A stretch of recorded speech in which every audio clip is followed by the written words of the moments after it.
Well, hello everyone, and welcome to another episode of Teamwork a Better Way. I am Christian Napier, and I am joined by my always eternal springtime host, Spencer Horn. Spencer, how you doing? Welcome to Great. spring. Yeah, I was out mountain bike riding this morning with a friend and saw like a herd of 12 deer, and it wasn't too soggy. It was just right, still nice and cool, snow in the mountains, but just gorgeous. So, how are you doing? Doing well. Here we are going through March Madness, right? And so there's a lot of basketball, college basketball on television. Although I didn't watch any of the games, I do have employees that are very invested in their brackets, and so I don't know if you've been following it at all. I have, especially we have a local team that's made the Sweet 16, so that's right. That's very, very exciting. Yeah, shout out to BYU for making it to the Sweet 16 of the tournament. And congratulations to them. Well, Spencer, I don't want to take too much time with banter because we've got a guest that's been, well, gosh, he's got over 30 years of experience consulting some of the most important organizations on the planet. So I'm turning it over to you to introduce him to Yeah, everybody. I'm going to pop his face up on the screen while I read a little bit about him. We have Ricardo J. Vargas with us. He's a #1 international Amazon best-selling author, and with his fifth book, I've got a copy of it up on Apple Books right now. Chief Executive Team: The Transformation of Leadership, and he's going to talk a little bit about that, I hope. And he is a work with organizations, a psychologist, and he's an expert in leadership development and change management with research published on self leadership, which is so important. It always has to start with yourself.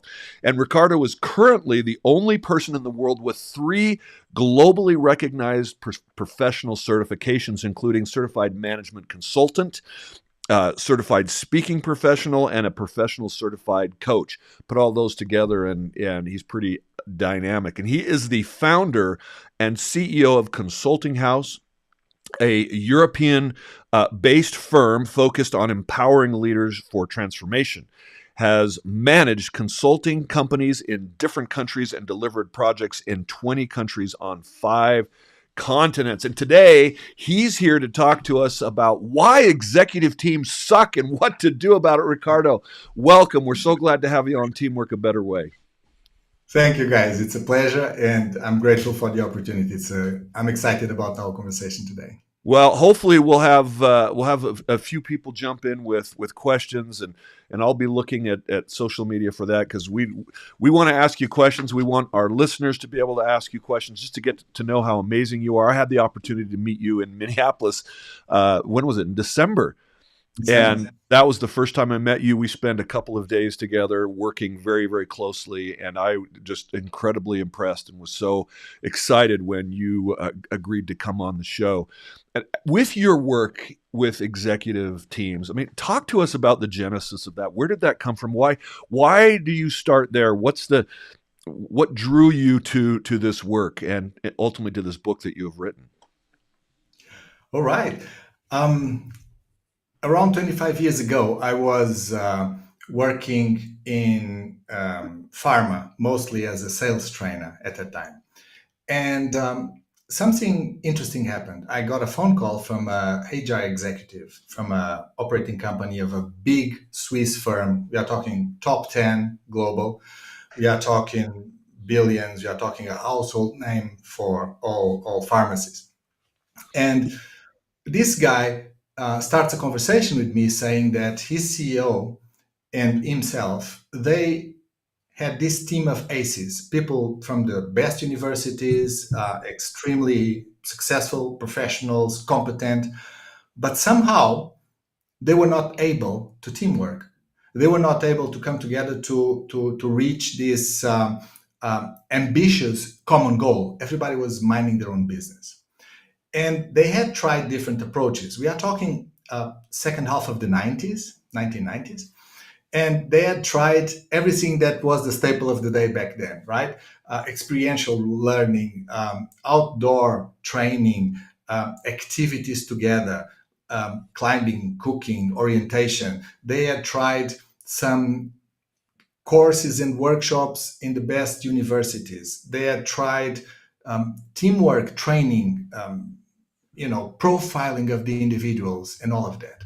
But somehow they were lagging behind what the CEO and the HR exec thought was achievable for this team. So, as I had trained the sales team, they at the time asked me for a conversation. And I explained to them that with my expertise, because I had a master's degree in systemic family therapy, I could at least diagnose the team and understand what was going on. And maybe, if they allow me, design a project for the intervention with them. And so they decided to hire me. This is the best part of the story for me. And with that, I got three things. I got individual interviews. I got the opportunity to be present, quiet, sitting at the corner of one of their team meetings, and a one workshop day. I go through the individual interviews, and they were telling me all the niceties about each other. So they loved each other. They knew that everybody else was the best and all of that. So I got basically nothing from those individual interviews. And then we got to the team meeting.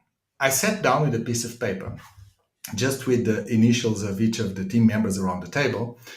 And I used this process from family therapy and systems group therapy, where I was mapping not the content of the conversations, anyway, that was confidential, but I was mapping and jotting down the effect and impact that each person's communication had on each other. So, for example, if someone was saying something and there was an attack, a challenge, a support, or whatever, I was mapping those kinds of interventions.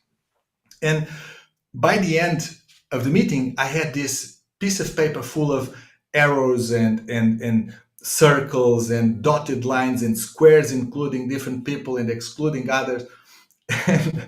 And when the team meeting finishes, the HR exec comes to me, looks at the piece of paper, and is shocked and is in horror. It's like, did I get a madman to watch our team meeting? What is this guy going to do with this piece of paper? And I told him, you know what? These are the team dynamics. Now I have everything I need to design the workshop. So, to cut a long story short, I could see on that piece of paper, that's what the other consultants have missed in the previous interventions. I could see the team dynamics playing. Who was an allied of whom? Which were the subgroups that were confronting each other? What was the role of the CEO with individual team members or with each of the subgroups? I could map all of that in one piece of paper. So I designed a one workshop day. That was the agreement.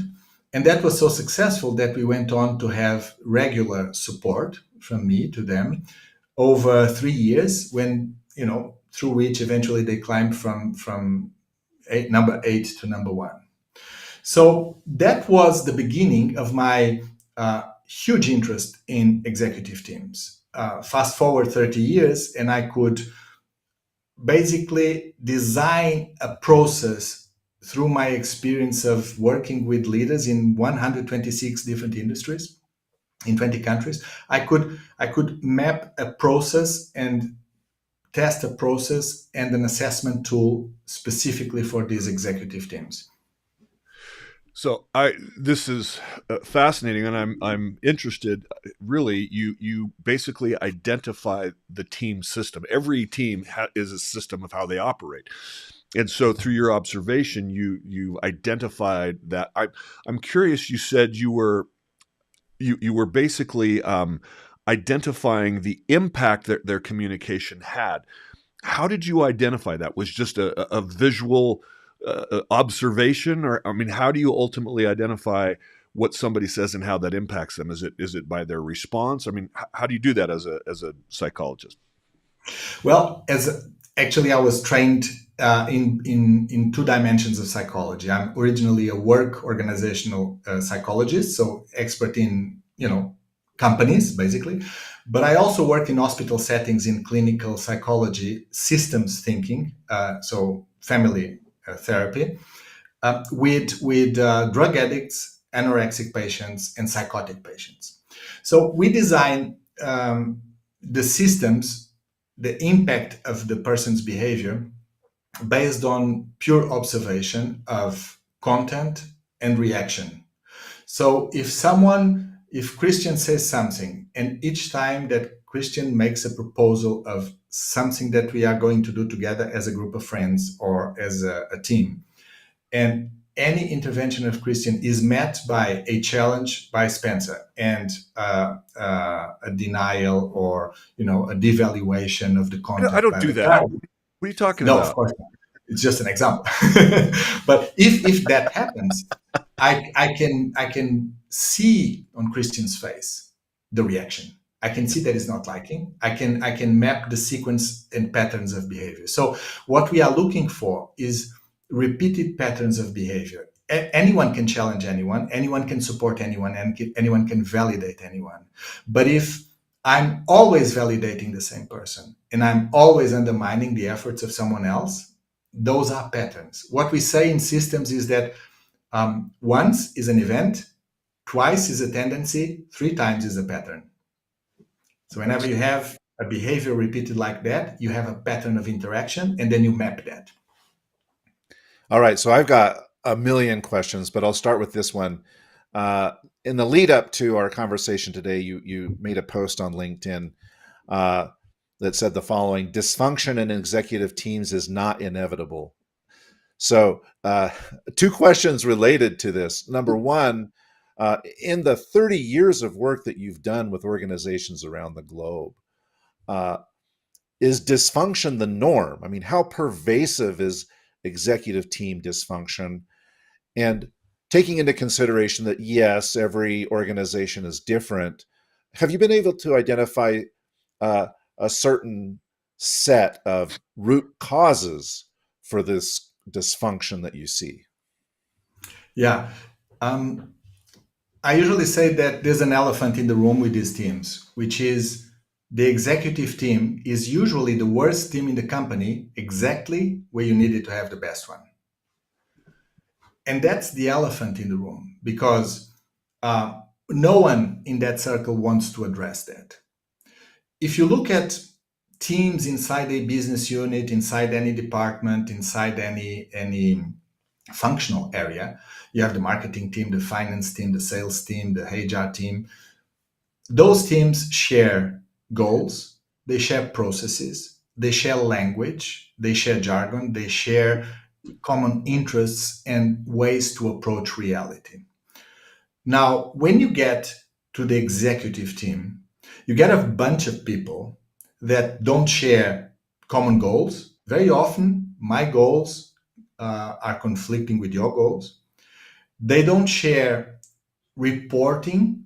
Very often, you have matrix reporting. So my boss is someone sitting at a different country or a region, and I have a dotted line to my CEO.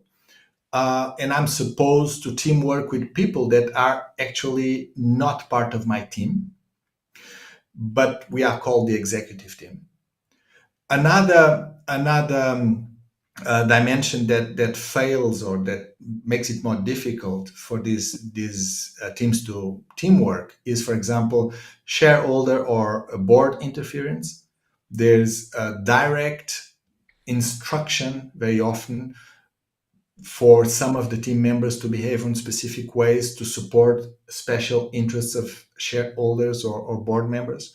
There's also, of course, corporate politics is played at the highest level of expertise at this level. So people tend to become more deceiving, hypocritical, playing corporate politics at these levels.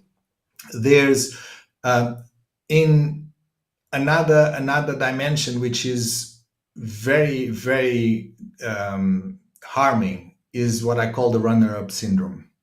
So you get a CEO that is either promoted from inside of the team or coming from outside, usually different geography of the same company. But this person will be managing two or three people that wanted that job. And those two or three people are wondering, why is this person on the job of the CEO when I am completely competent and deserving of this job. So this generates what I call the runner-up syndrome, where the attitude of each of these two or three members supporting the CEO will be very low.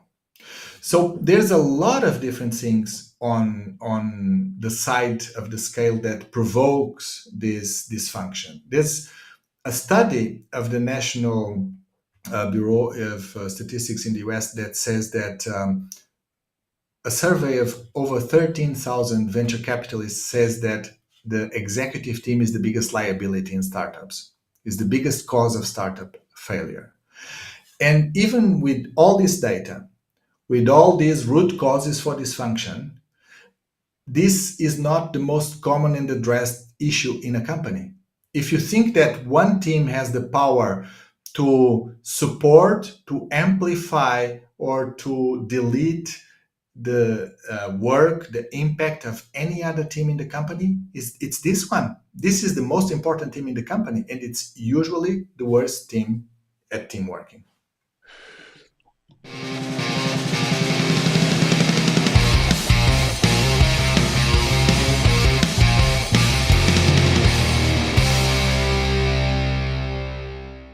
Ricardo, I love that what you just talked about, the runner-up syndrome.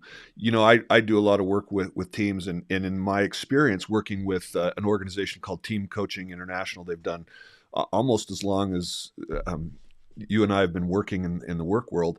They found that high-performing teams are about 10 to 12%. And I think about a year ago, a study that was done, reported on in the Harvard Business Review, said 8.9% of teams were high-performing. And I love your focus that there's so much dysfunction there, and yet that's not where the focus of all the efforts are. You described in the beginning when you started about observing that first team on the pharmaceutical team as everybody was talking well of each other. That's what's called the open culture, right? This is what we say our culture is. But you discovered the hidden culture. And what happens at the lower levels of the organization, once somebody comes in the organization, they said, hey, here's our open culture. Here's who we are. This is who our founders, our CEO, and everybody is. And then the people lower down say, hey, come here. Let me tell you how things really work around here. And that's this hidden culture that you identified. And every team is a reflection of the leadership of the top teams. And I love this idea of runner-up syndrome, because I'm dealing with an executive team with that exact dynamic. And you're so right. I mean, I love that you call it that. We have a couple of shout outs, if you don't mind. And I have a comment that's quite long. I'm going to throw it up on the screen and see if you want to answer that. But we've got Chandrama Vishwakarma, just absolutely thrilled to see you on the show. I don't know if you know who he is. D. Langston, transforming executive teams is crucial. What strategies have you seen that work best to rebuild the C-suite? So that's from D. Langston, and then I'll throw up one other comment on. Yeah, I can start with that. So what I did in these last 30 years was, I'm a psychologist and I'm a researcher, right? I have some research published in self-leadership. But concerning executive teams, there's a lot of stuff published, peer-reviewed science, especially in the last 3 decades. So I was reviewing all this literature, and actually that's the basis for my book. And I was designing an intervention to tackle the biggest, the most important dimensions that make or break an executive team. So there's fundamentally 22 dimensions. We are talking about, for example, something that afterwards became fashionable to speak about: psychological safety, trust, potency of the team. So how much do we believe we are able to reach together? For example, task orientation, the ability to comply, so compliance. How much do we comply with the agreements made to each other? The clarity of legacy. So there's some 22 dimensions and over 130 items that can be evaluated and assessed with this team. So I developed an assessment tool. Now, of course, for the intervention part, what it 130 items and 22 dimensions is just too chaotic. So what I did was bottom up from the evidence. So it's not a model that came from my mind. It comes from the evidence. I grouped and clustered these 22 dimensions into 6 main areas of work that I do with executive teams. So I call it the 6 P's of executive teams, just to make it easier to memorize. But again, they come from clustering the data. So it's the P for purpose. So purpose, processes, people, problems, potential, and possibilities. Sorry, possibilities and potential. So coming from the core of the company, which is the executive team inner circle, to the external impact in the market, so the potential impact in the market, what I do is to structure the executive team based on these 6 areas that comprise the 22 dimensions that are reported in the scientific literature as the main drivers of impact of an executive team. So I design an approach that takes the team from purpose to potential through the 6 P's a long time. And this can take 1 year, can take 2 years. Sometimes I support teams for shorter periods of time or longer periods of time. As long as they find useful, I'm there. As long as they still did not reach the goal and find it useful, I'm there. So what we need is to understand that the interactions, what we call teamwork or not teamwork, very often it's just the tip of the iceberg. These are the visible interactions. When you look below the waterline, you have what I call the team structure. The team structure are these 22 dimensions clustered in the 6 P's of executive teams. So I do a mix of consulting, workshopping, coaching. I do advisory to the CEO through the process, but help them to structure what's under the water level so that the interactions change. Okay. So I love that. And I know Christian's got a question. Let me just throw up here's a question from Kevin Martin, who's a regular listener to our show. I don't know if you can read that, but the political and adversarial organizational practice of high competition is the antithesis of corporate collaboration. In many organizations, the top leader sets the culture based on citing a scale of competition versus collaboration. I lived in a Fortune 100 company for 33 years and watched the ebb and flow year after year and the damage that has done. That was done standard for customer service and corporate growth. So, wow, there's some pain out there. And I've got one other just comment that is exactly similar to that. And here's what James says. Unfortunately, James, that's it. Like I said, I mean, if 90% of teams out there are struggling with lower performance, it starts with this sucky, if I may say, executive team. Yeah. So Kevin's example was I think very clear. When you get a real leader, you get really ahead. Now, this is the shift and the transformation of leadership that is needed to be done. What I say is that we have been looking at leadership as an individual sport, but at executive level, leadership is a team sport. So you need to be able to play it as a team. Yeah. The impact of having an executive team working together for the design and execution of the company strategy is incomparably better than any competition-led team that fractures the team in subgroups, whatever. It just doesn't work, right? So the problem is usually how to make this transformation, right? The CEOs are very often, as in both examples of these viewers, they mentioned that the CEOs are very harsh on the side of competition.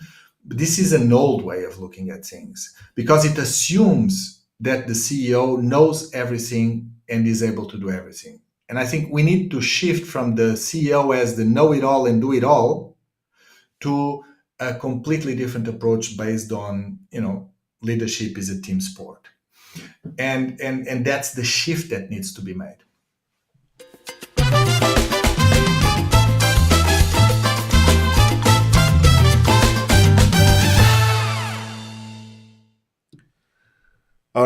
Ricardo, I've got a question about the runner-up syndrome. So, in the examples given, it sounds like when a CEO has a departure, um, there's not a clear plan for who's going to succeed the CEO. And I can understand that there might be pros and cons to succession planning. Sometimes if you're kind of the designated future leader of the organization, other potential future leaders may jump ship because they think they have no chance. But at the same time, you have some stability, or at least perceived stability in the organization by having a successor named in advance. And so I was curious about this runner-up syndrome and how succession planning could potentially positively or negatively impact the runner-up syndrome. Perfect. Yeah, there's nuances there, right? Because if you are the CEO that just joined the organization, the person best qualified for your job is going to be your best ally on designing and executing the best strategy for the company. So this is a mindset thing. My job is usually to move these people from contradiction and paradox to understand that psychologically, what we consider contradiction and paradox are only two layers of the same reality. So when people understand that we don't need to think black and white, we can think competition and collaboration at the same time. And we can manage a level of competition on some dimensions and a level of collaboration on other dimensions. But this is part of an agreed plan, a work plan that we agree for the success of this company, of this operating company in country X or Y. And for the individual success of each of the team members, we get a real team.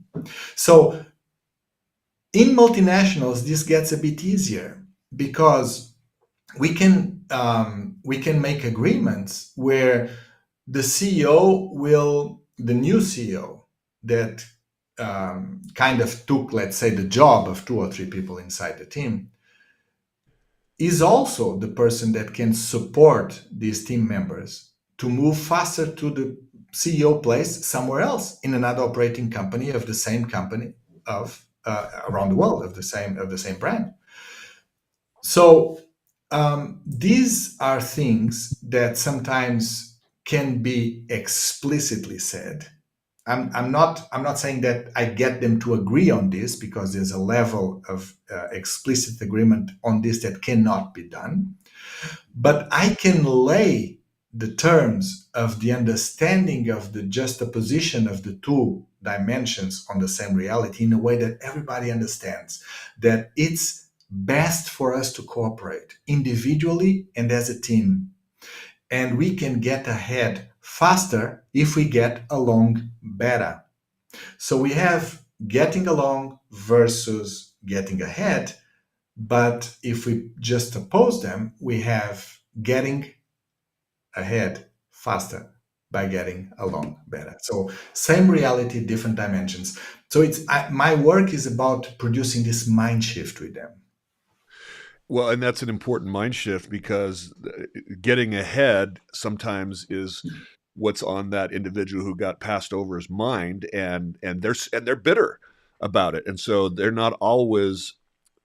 Maybe they are looking to undermine the front runner and say, I'm the better choice. I'm going to prove that, which leads us to trust, right? I mean, because that's got to undermine trust within an organization when your right hand person, woman or man, is wants your job, and maybe cheering for you to make a decision that is fatal, right? And so how do those dynamics? How do you get to that get along environment to build that trust, which really sets the foundation of trust throughout the entire organization, don't you think?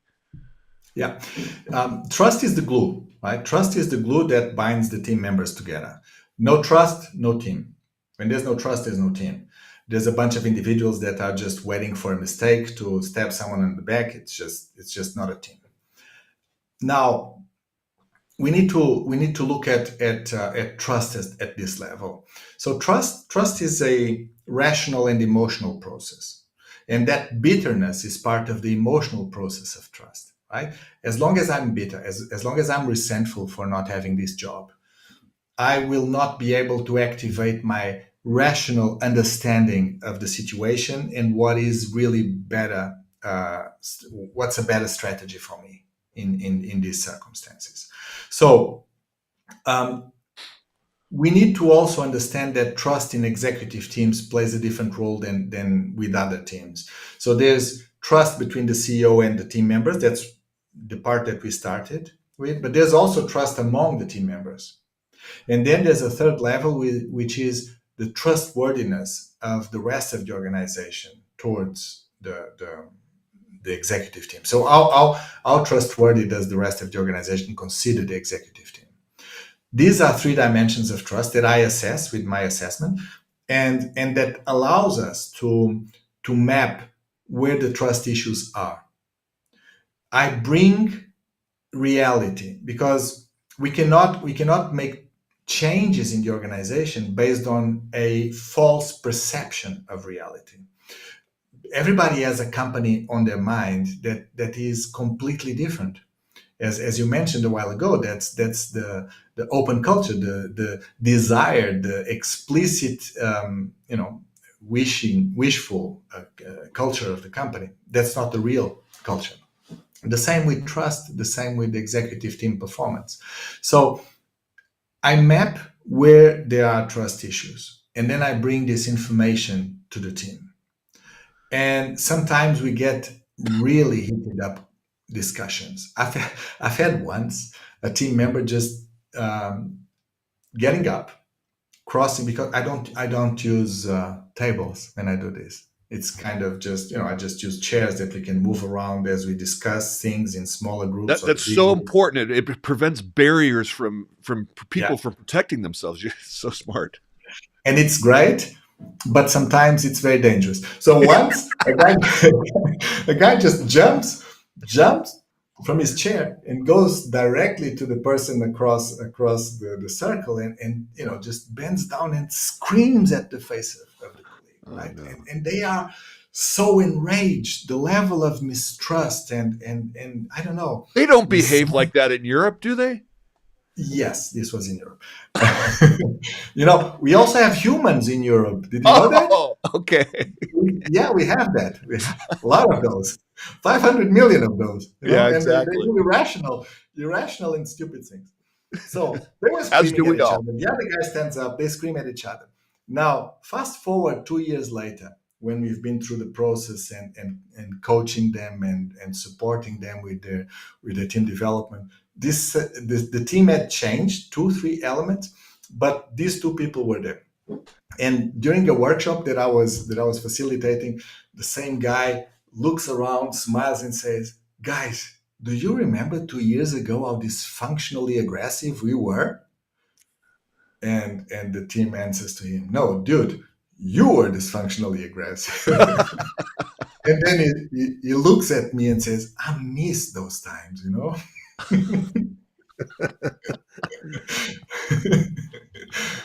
So Yeah, because that experience, Ricardo, that highlights something that's powerful, which is oftentimes when there is that level of dysfunction, we think it's unfixable. The the people there, it's just not going to work, and so we just need to get rid of folks. Like we just need to fire this person and see if we can bring another person on. Uh, and I'm curious, in your experience, working with teams, how often is firing somebody and replacing them the answer versus, you know what, we can actually make this work with the people that we have? Can do remediation. Yeah, great, Christian. It's really interesting because that's a major difference between the linear causality engineering approach and the systems approach. So if my computer breaks down because the battery is malfunctioning, I just replace the battery and the computer works perfectly, because there's no special relationship between the battery that I have currently in my computer and any other battery with the same specifications. Now with people, it just doesn't happen like that. If there's a family with a child that is a drug addict, uh, you replace the child with a new child that is not a drug addict, you don't get the same family with a functioning child. You get a different family. It's a different configuration. Now the same applies to teams. There are special types of relationships between people, which in the case of the family, it's parenting. So the relationship between the siblings, the relationship between father and mother and that specific child, those are irreplaceable. If you change one person, you don't only change the person, you change the relationships. Now, what happens? Usually, the immediate response is, let's fire this person. But the solution is changing the dynamics of the system, because more often than not, you replace one person and you get the dysfunction either stays in the same person, or in the same area, the same department, the same business unit, and the new person just assumes that dysfunction, or it moves somewhere else in the team. So, um, of course, there's trade-offs. Sometimes you do need to replace the person or people in the team. Sometimes it's needed, but it's never enough if you don't change the dynamics of the team. More important than changing the person is changing the dynamics. And then if the person doesn't adjust, then we change the person.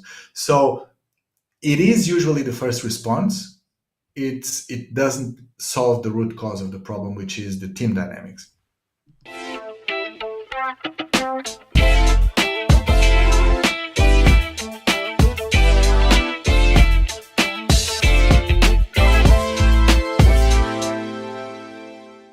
And I like that you are treating teams holistically. Again, that's the systems approach that you're taking, and the system impacts itself, and so to address that is not necessarily a linear approach. Now, I'm sure you do coaching individually as well, but the team coaching is what can really move things very quickly. Now we have more comments. Kevin had another comment. Sorry, Kevin, if I don't put everyone on, but he's here's one. He says, "Ask a team, who do you trust?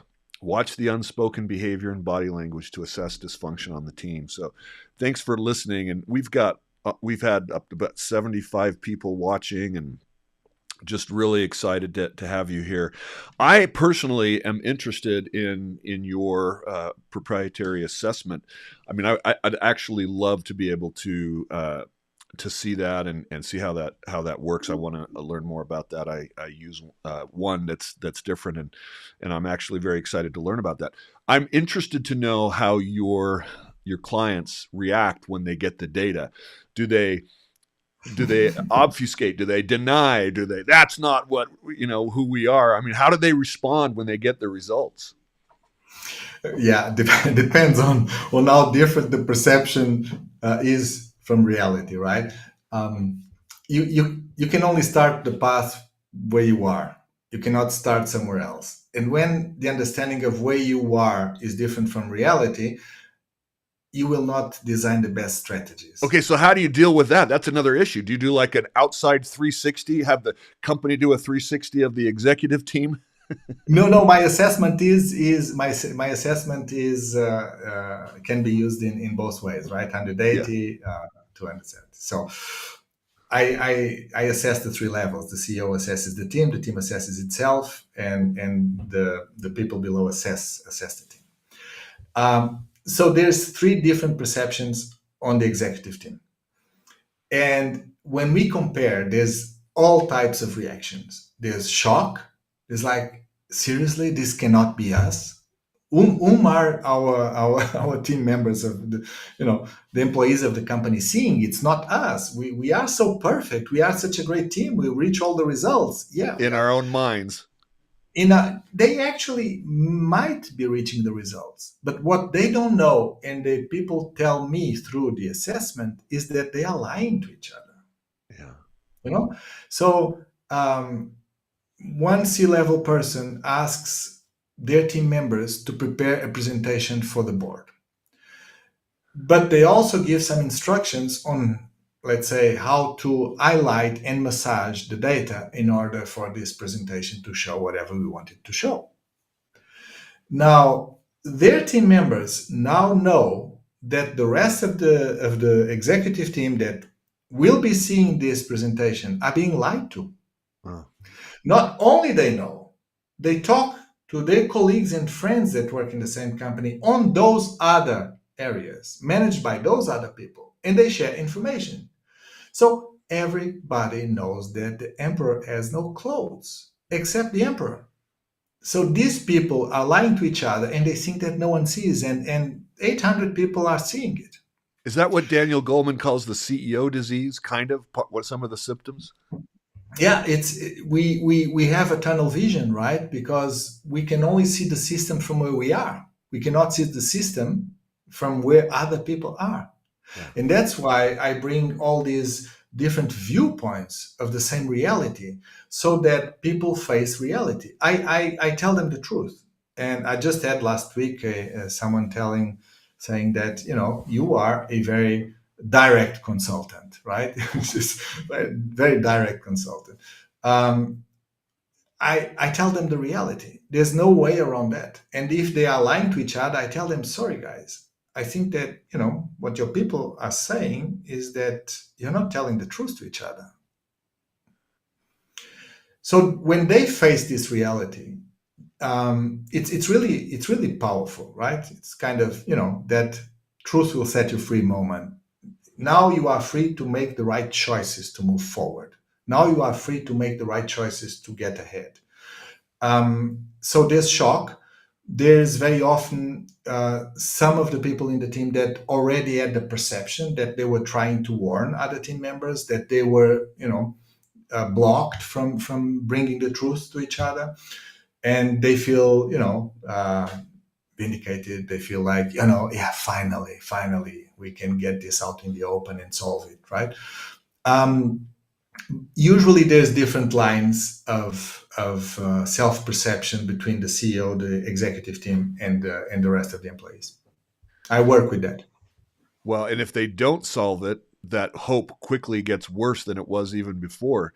I bet there's a lot of teams that resist this just because they don't want to be vulnerable. They want to stay in their beliefs of that things are perfect. But so. That topic of vulnerability is interesting because we are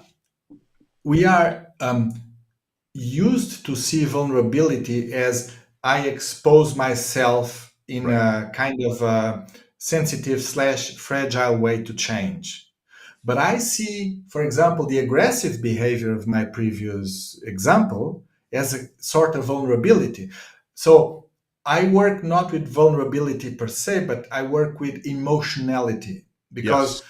when I see these heightened, very heated up emotions, one way or the other, of withdrawal or aggression, those are access points. And to your point before of, the difficulties of change, if you've worked with drug addict families or with anorexic families, that's hard to change. There's That's a that's lot of difficult to change, self-denial going on there, isn't there? right? Because there's chemicals preventing you from seeing reality.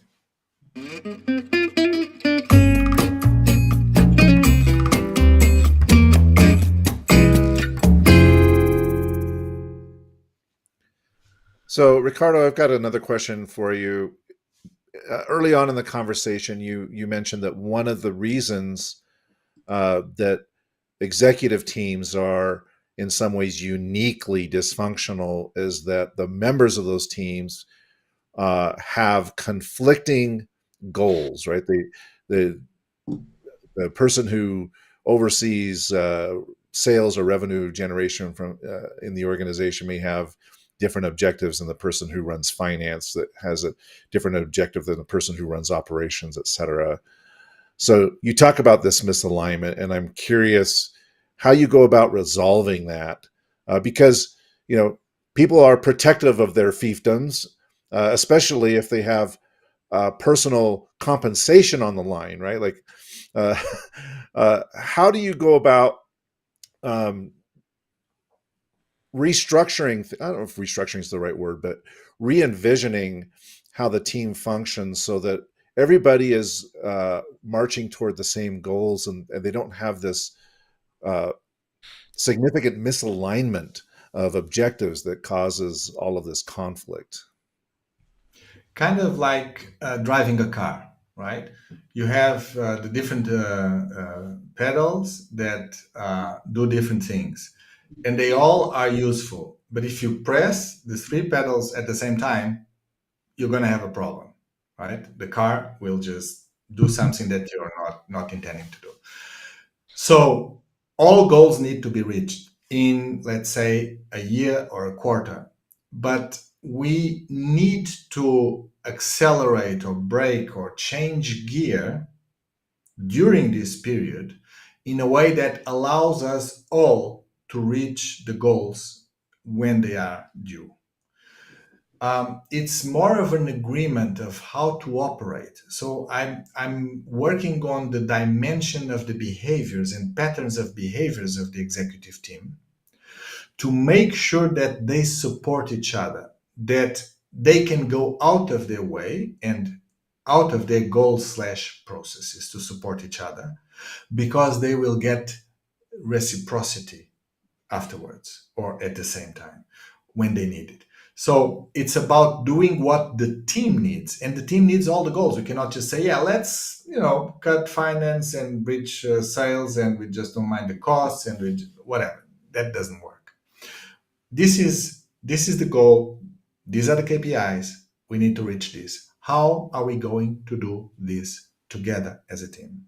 And what I find and what my clients say is that it's such a better environment psychologically and for performance to do it as a team, to do it as a team sport, than just being completely stressed up, looking over your shoulder, just, guaranteeing that no one's going to stab you on the back. You you talk about how you've worked in how many countries? 20. 20 different countries. I'd love to know what you see as some of the differences culturally that happen in these different countries in terms of these executive teams, and just how that impacts the dynamics that you're talking about in the work that you do with them. Yeah, so mostly my clients are multinationals. So I go in different, supporting different operational companies of different countries of the same company. Uh, and with this work, I always find multicultural teams. So usually there's two, three nationalities, on average, three nationalities. There's some expat CFO, some expat CEO, some expat sales, whatever, marketing executive. So the teams that I get as clients are usually multicultural. So there's already some issues of different cultures inside the team. But then there's the adaptation of the multinational culture to the local market very often. Where I see this playing is usually in decision making. In some cultures, you go to a meeting to make a decision. So you go to the meeting to be informed, to argue, to discuss, to present, data, and reach a decision inside the meeting. In other cultures, you only go to the meeting to validate the decision that was reached and negotiated previously in interactions between the team members before the meeting. And there's other cultures where some of the people go to the meeting to make a decision, and others already made the decision, just didn't inform. But there will be a process during the meeting to, drive those people that were not making the decision to accept it. Now, we need to understand how to deal with this diversity of decision making, because executive teams are about making decisions. That's the biggest thing that they do. They make decisions and they execute them. If the decision is wrong or is reached in a way that part of the team, part of the organization feels that they were left behind, that the negotiation process to get to a decision or to get to an agreement was the wrong one, ethically, morally, according to their culture, we have problems. So I bring some clarity on the decision making processes that the team is using and how they impact the rest of the organization. Other things are very often communication and leadership styles that are accepted in the specific culture. So there's a bigger acceptance of authority in some countries than others, and this authority can be made very visible, very forcefully visible sometimes in some cultures, and that is completely non-acceptable in other cultures. So it's mostly around communication, decision making, and the adaptation of those things to the company in the culture of the country.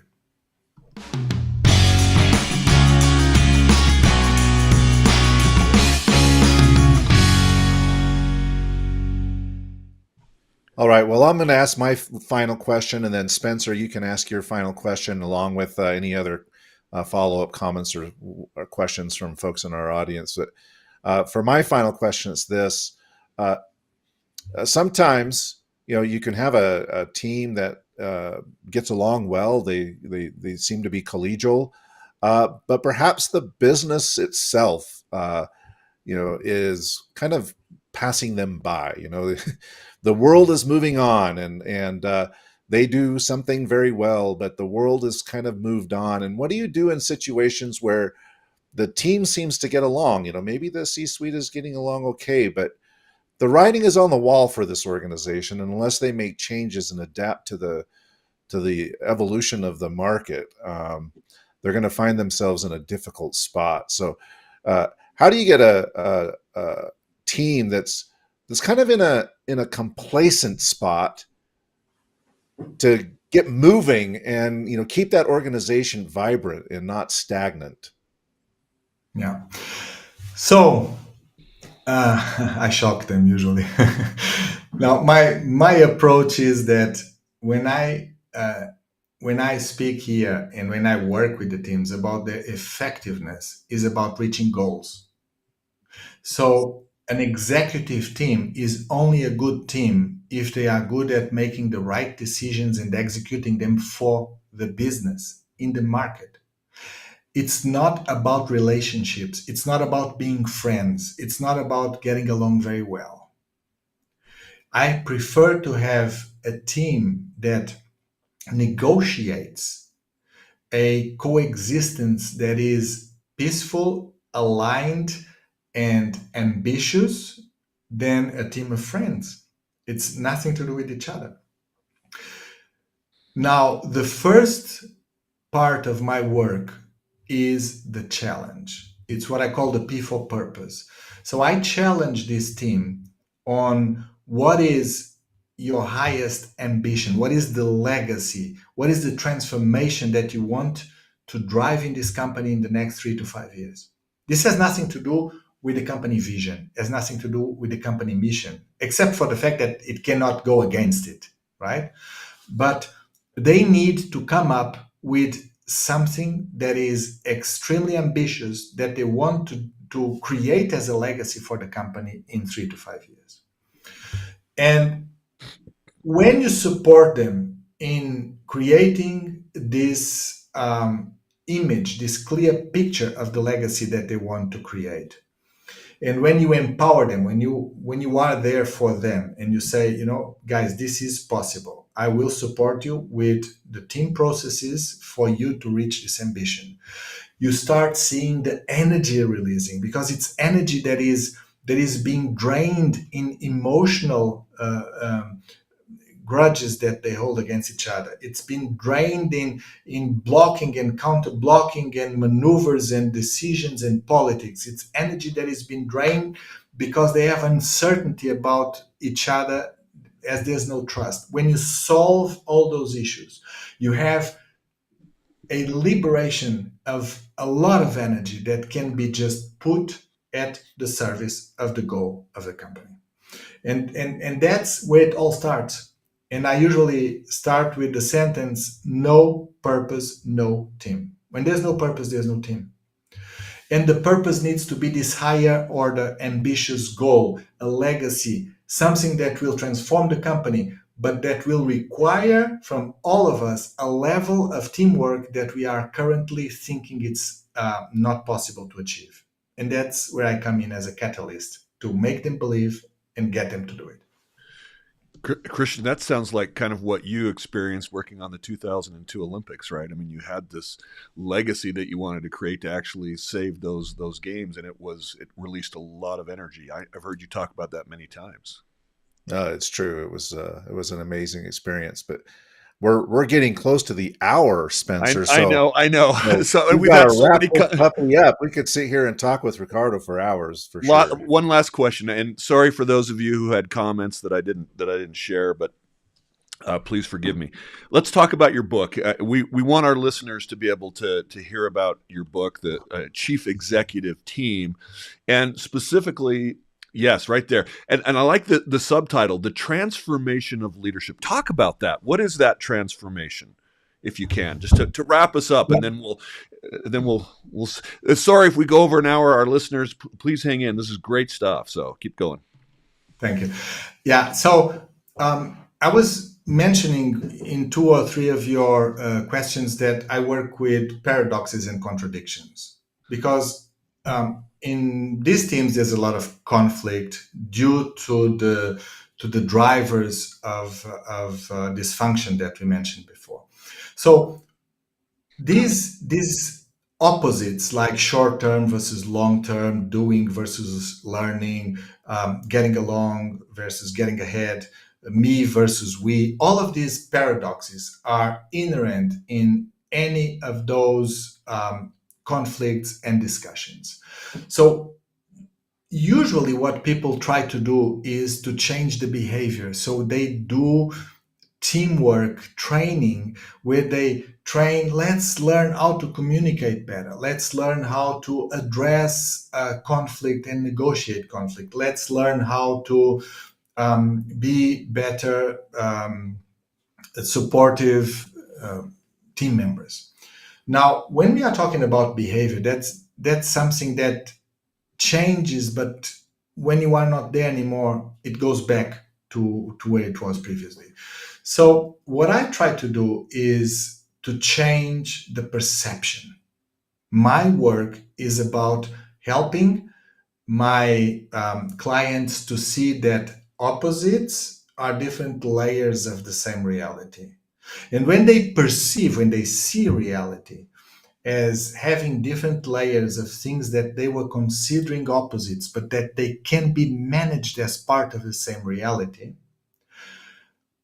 this activates different scripts for action. That's something that comes from hypnosis, that comes from therapy, that comes from social psychology.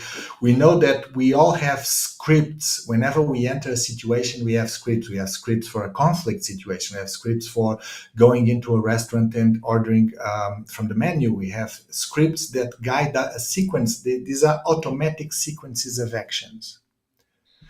Sudden change and transformation happens when you change the way people perceive reality, because now they can go to their inner resources and choose different scripts to act on that reality. And that's my job. So it's getting them to a higher order reality that combines opposites on different layers of the same reality. This enables and empowers them to choose different behaviors in a way that is free of the previous emotions that they were feeling before. That's the therapist, the hypnotist, the social psychologist approach to sudden transformation and change. Ultimately, this is all to get to leadership is a team sport.